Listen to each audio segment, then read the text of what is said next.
La reine vivait dans un magnifique château. Elle avait une fille dont elle rêvait.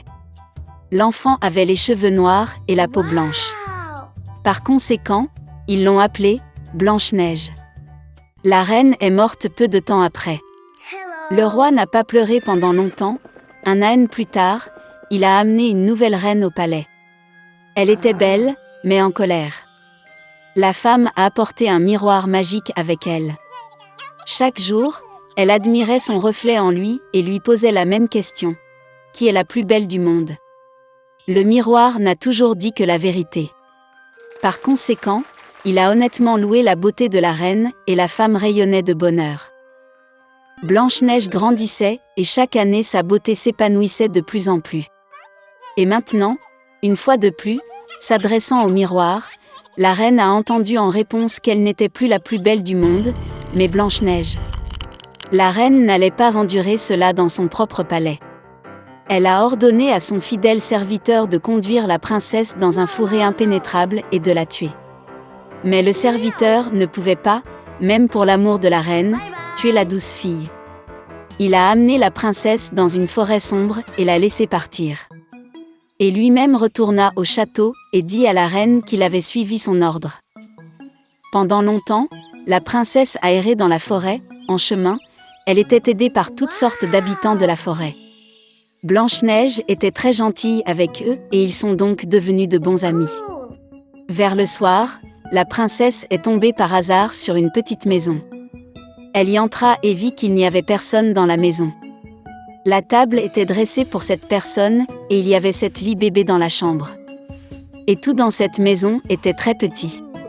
Par conséquent, Blanche-Neige s'est rendue compte que cette petite personne vit ici.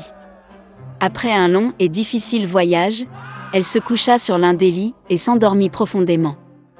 Les 7 nains sont rentrés chez eux tard dans la nuit. Ils ont été très surpris par l'apparition d'un invité inattendu. Dormir Blanche-Neige était si charmant que les nains ont décidé de la laisser dormir et ne l'ont pas réveillée. Le matin est venu.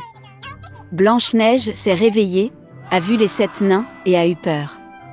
Mais ils étaient affectueux avec elle, et la fille a raconté son problème.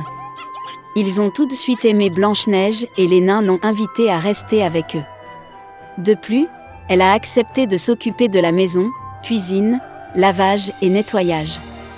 Chaque matin, les gnomes allaient dans les montagnes pour extraire de l'or et des pierres précieuses, et revenaient tard dans la nuit. En partant pour le travail, ils ont averti Blanche-Neige afin qu'elle ait peur de la méchante belle-mère et n'ouvre pas la porte à des étrangers.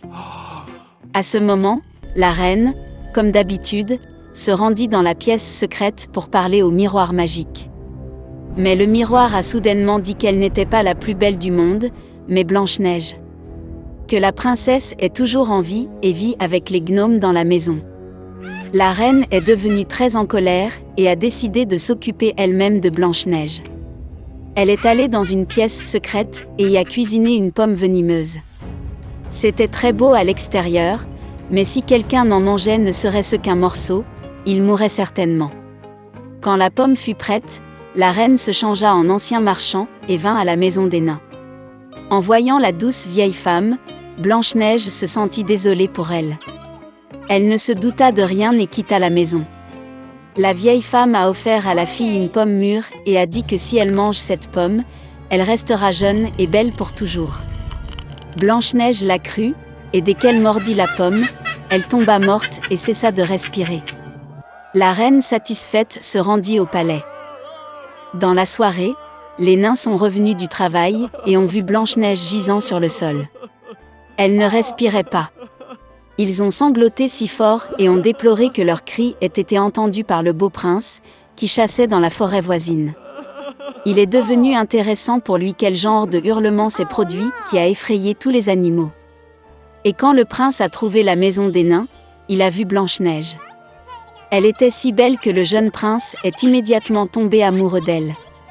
Il a persuadé les nains de l'emmener avec lui au château, car il y a des médecins qui peuvent guérir Blanche-Neige.